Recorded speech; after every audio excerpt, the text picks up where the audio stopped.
प्रत्याशियों की ही सुरक्षा खतरे में है। अरे खतियान बचाओ यात्रा निकाल रहे हैं आप, मैं पूछती हूँ किस तरह का खतियान बचाओ यात्रा चला रहे हैं? जब खतियान ही नहीं बचेगा तो लूटा जा रहा है। तो मुर्दाबाद, महिलाओं को सुरक्षा दो, महिलाओं को सुरक्षा दो, हत्यारे को फांसी दो, हत्यारे को फांसी दो।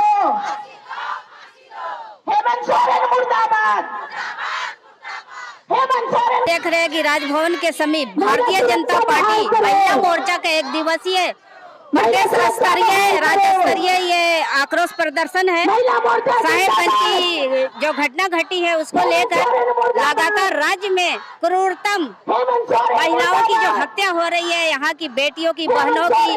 अभी आपने देखा होगा कि एक मदरसे में मौलवी ने लगातार एक 8 साल की बच्ची के साथ 3 महीने तक रेप। तो ये दुष्कर्म की मामला हो या हत्या का मामला हो या प्रताड़ित करने का मामला हो या महिला उत्पीड़न का, ये लगातार राज्य में इसकी वृद्धि भी है, बढ़ोतरी भी है। अपराधी उनके नाक के नीचे से अपराध करके निकल जा रहे हैं। ये राज्य के लिए शर्म की बात है, बड़ा ही दुर्भाग्य की बात है कि उन्होंने अपने मैनिफेस्टो में कहा था सत्ता में आने से पहले कि मैं महिलाओं को सुरक्षा दूंगा, लेकिन आज वो सुरक्षा सारे पुख्ता इंतजाम कहाँ गए? माननीय मुख्यमंत्री जी से मैं पूछना चाहती हूँ कि आखिर अपनी बेटियों को आप कब तक कटवाते रहेंगे?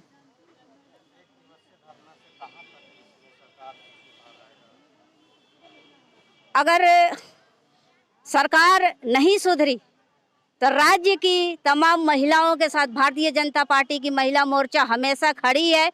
हर आंदोलन मोर्चों के माध्यम से सरकार तक अपनी बात को पहुंचा रही है, और सरकार नहीं सुधरी तो महिलाएं सुधार देगी। एक के बाद एक दर्दनाक हमें घटना देखने को मिल रही है। अपराधियों का मनोबल क्यों बढ़ते जा रहा है? क्या किसी को संरक्षण मिल रहा है? क्या कुछ मामला? जी बिल्कुल, इससे साफ दिख रहा है कि सरकार मात्र तुष्टीकरण की राजनीति कर रही है, और तुष्टीकरण अपने वोट बैंक के लिए एक खास समुदाय जो कि लगातार अपराध करते आ रहे हैं, ये सब कुछ जानते हुए भी सरकार मौन है। तो फिर अपने कानून व्यवस्था को, लॉ एंड ऑर्डर को चुस्त दुरुस्त क्यों नहीं करती है?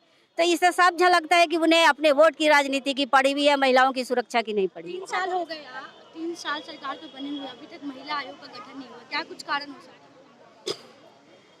है? ये मात्र और मात्र एक कारण है कि ये सरकार महिला विरोधी सरकार है, क्योंकि अगर थोड़ी सी भी अगर माननीय मुख्यमंत्री जी के अंदर महिलाओं के प्रति चिंता होती तो आज ये महिला आयोग का गठन हो चुका होता। मंजुलता दुबे, प्रदेश महामंत्री, भारतीय जनता पार्टी महिला मोर्चा। ऐसी कहते हैं, कभी आपको दिखा क्या कि उनके हित के लिए इन्होंने कोई काम किया? ये तुष्टीकरण की नीति सरकार अपना रखी है, और जितनी इनकी जो राजनीति करने का जो इनका तौर तरीका है वो तुष्टीकरण की है। जब अंकिता को पेट्रोल डालकर जलाया जाता है तो उसके लिए सरकार के पास एक शब्द भी नहीं है बोलने के लिए। संवेदनहीनता की हद तो तब है, एक पत्थरबाज को वो एयर एम्बुलेंस मुहैया कराते हैं, और इस राज्य की बेटी को वो है एक संवेदना के 2 शब्द भी बोलने से कतराते हैं। तो आप समझ सकते हैं कि ये सरकार किस दिशा की ओर जा रही है, और जो इस राज्य की आधी आबादी है वो निश्चित रूप से ये सड़क पर प्रोटेस्ट करने के लिए क्यों मजबूर हुई है, ये आप लोगों को सोचने और समझने की बात है। क्या लगता है आपको? देखिए, मैं जिला पार्षद भी रह चुकी हूँ, मेरा नाम लवली गुप्ता है, मैं प्रदेश के प्रवक्ता के पद पर भी हूँ। मैंने बहुत नजदीक से देखा है, ये सिर्फ और सिर्फ सरकार आपके द्वार कार्यक्रम में कंबल बांटने जाते हैं, वहाँ पर कोई कार्यवाही नहीं होता है।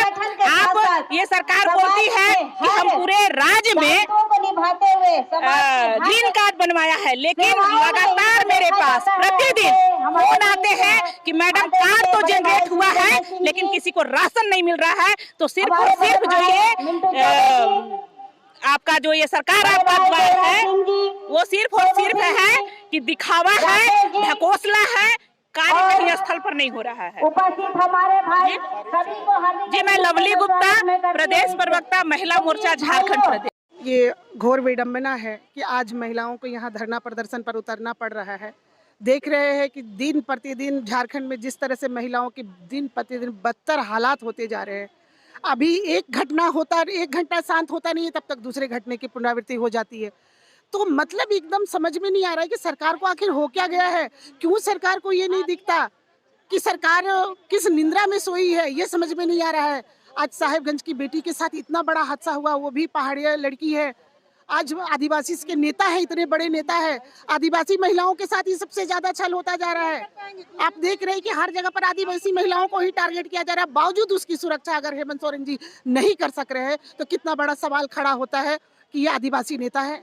झारखंड की सुरक्षा ऐसे हाथों में है जहाँ पर आदिवासी बहुल क्षेत्र है, ये आदिवासी नेता है हमारे। अब किसके ऊपर ये ठिकरा फोड़ा जाए, ये बताइए। ये तो शुरुआत है, एक दिवसीय धरना अभी ये शुरुआत है हमारा, ये पूरे झारखंड में चलेगा। अभी यहाँ से शुरुआत हो चुकी है।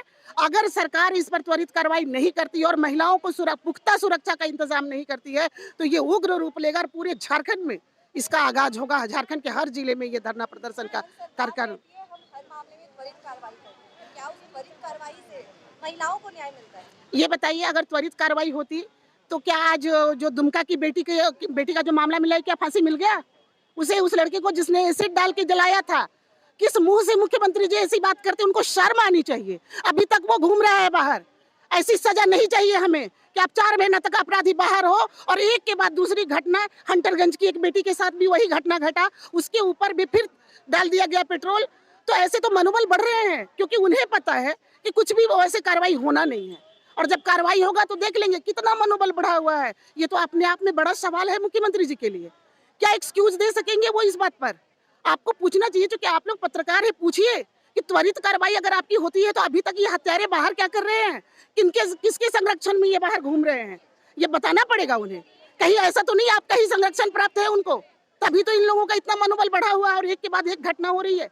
हम लोग लगातार मैदान में उतरे हुए हैं कि कैसे महिलाओं को सुरक्षा मिले। तो आप इस पर त्वरित कार्रवाई करते तो थोड़ा तो खौफ होता उनके अंदर में। वो जो हत्यारे इतने बढ़ रहे हैं, जो टुकड़ों में आज काट दिया, वो भी बाहर घूम रहे, तुरंत इस पर कार्रवाई होकर उसको कठोर सजा मिलती तो हिम्मत नहीं होती कि आज कोई भी महिलाओं के साथ इस तरह का व्यवहार होता है। आज आप महिला हैं, हम महिला हैं, कोई भी महिला, हम बाहर काम करने निकलते हैं, हर जगह पर आज हम बराबरी की बात करते हैं और महिलाओं के साथ इस तरह की घटना घट रही है और हेमंत जी ये एक्सक्यूज दे के निकलते हैं कि हम त्वरित कार्रवाई कर रहे हैं। तो सवाल पूछिए उनसे, ये आपका त्वरित कार्रवाई है? और अगर ये होता तो आज हमें मैदान पर उतरने की जरूरत नहीं होती। और आज तो ये कुछ भी नहीं है, ये तो बस जस्ट आगाज हो गया। इसके तुरंत बाद पूरे झारखंड में उग्र आंदोलन होगा। अगर ये नहीं करते तो हिला के रख देंगे हम लोग इस सरकार को। सुचिता सिंह, प्रदेश प्रवक्ता, भाजपा महिला मोर्चा। पूरे राज्य में महिलाओं के ऊपर जो हिंसक घटनाएं घट रही है, और अभी आप देख लीजिएगा साहेबगंज में जिस हिसाब से पहाड़िया जनजाति की बहन के साथ जिस क्रूर ढंग से उसके एक तो लव जिहाद का मामला कह दे, प्रेम जाल में फंसाने की बात है। फंसाने के बाद आप खुद से शादीशुदा है, फिर से शादी करते हैं, शादी करने के महीना दिन भी बाद नहीं है और सारे लोग मिलके मार के और क्रूर ढंग से आप टुकड़ा करके आप ऐसे लाश को मतलब आवारा मतलब लावारिस हिसाब से छोड़ दिए हैं।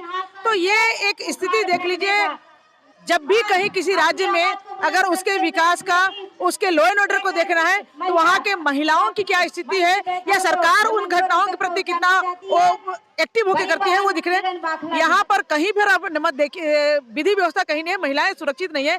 और हर जगह दुमका में अभी तो एक पूरा संथाल परगना क्षेत्र में एक षड्यंत्र चल रहा है कि भाई बांग्लादेशी लोग आओ, यहाँ के लोगों को, भोले भाले लोगों को प्रेम जाल में फंसाओ और फंसाने के बाद उसकी हत्या कर दो, उसके पहले उसकी जमीन, उसके सब कुछ लूट लो और उसको मार दो।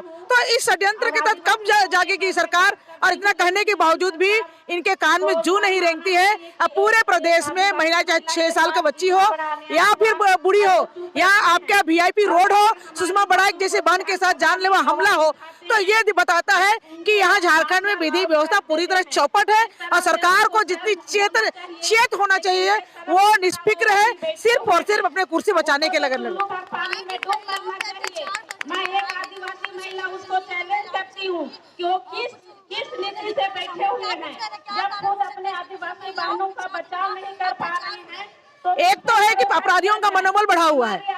आप मान लें एक भी घटना घट रही है, पुलिस प्रशासन से लेके सारे लोग अगर अलर्ट हो, आज अगर मान ले आप FIR करने जाते हो तो FIR करने वाले लोगों को ही फर्जी यहाँ के पुलिस प्रशासन, यहाँ के SP के देखरेख में, आप देख लीजिए वहाँ साहिबगंज की घटना, उनके SP के देखरेख में उनसे दस्तखत लेके ये कहा जाता है कि इसने अपना केस वापस ले लिया। तो जब आप पुलिस प्रशासन मिलके ही अगर अपराधियों के साथ रहे हो और यह रूपा तिर्की की घटना जो हत्याकांड कर दे, जिसमें कि सरकार के मुख्यमंत्री के विधायक प्रतिनिधि उसमें संलिप्त है, तो जब ये सरकार के लोग ही जिसमें संलिप्त हो तो अपराधी का तो मनोबल बढ़ेगा। इसलिए कहेंगे कि अविलंब विधि व्यवस्था दुरुस्त करे, महिलाओं को सुरक्षा दे और जो पुलिस प्रशासन उसको दुरुस्त करते हुए कड़ी से कड़ी कार्रवाई करने के लिए कहे और फास्ट ट्रैक कोर्ट से सजा सुनवाई करते हुए फांसी से जितने लोग हैं इन रोबिना पहाड़िया के जितने भी हत्यारे हैं फांसी की सजा हो। और उसमें पानी डाले, इसके लिए बहनों सरकार से रखना है और हेमंत सरकार से दूर भी रहना है। अगर आप लोग सोचते हैं कि आज हम भारतीय जनता पार्टी, ये सरकार अगर वास्तव में धरना महिलाओं की सुरक्षा के प्रति सचेत होती तो इतना कहना भी नहीं पड़ता। और एक दिन की घटना नहीं है, लगातार हो रही है, उसके बावजूद भी जो ठोस कदम उठानी चाहिए वो नहीं है। इसके लिए अब हम लोग तो आंदोलन का बिगुल फूंक दिया है। कितना दिन आप नहीं बोलोगे? जब अगर ऐसा सरकार अगर इग्नोर किया है, जनता को परेशान किया है और जनता जब खड़ी हुई है तो कोई भी हो, कोई भी सरकार हो, वो अपने पद से जाना पड़ा है। तो अब महिलाएं ही नहीं, आम लोग हैं वो खड़े हो रहे हैं। यही देख लीजिए, चाहे वो खतियान लेखन वाला हो या दिव्यांग वाले हो या तमाम लोग हैं, यहाँ पर सारे लोग धरना और प्रदर्शन पर है। इसका मतलब है सरकार को जनता से कोई मतलब नहीं है और सारे जनता कमर कस के सदन से लेकर सड़क तक हम लोग निकल चुके हैं।